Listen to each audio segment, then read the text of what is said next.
आज हम एक इंस्टा आईडी बनाया हूँ न्यू, जिस पे मेरा एक शर्त है 1 ईयर में 1 मिलियन फॉलोवर का, जो कि आज डे है 1, जो कि आज से स्टार्ट होने वाला है। मेरा Instagram blogs and YouTube blogs भी है, जो कि यूट्यूब पे मेरा चैनल है RP ब्लॉग्स 09 से, जो कि काफ़ी समय का चैनल है और उस पर मैं कंटिन्यूस काम नहीं करता था। आज से कंटिन्यूस उस पर भी काम चलेगा और इंस्टाग्राम पे भी काम चलेगा।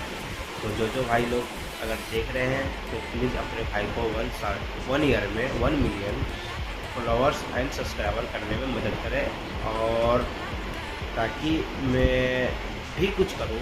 और मेरा बहुत लंबा समय से ड्रीम था कि मैं सोशल मीडिया पे आऊँ, तो आज से कंटिन्यूस आऊँगा इंस्टाग्राम से यूट्यूब तक। तो इंस्टाग्राम पे जो भी भाई देख रहे हैं वो फॉलो करें, लाइक करें, शेयर करें, और यूट्यूब पे जो भी देख रहे हैं सब्सक्राइब करें, बेल आइकन दबाना ना भूलें। Thank you, bye.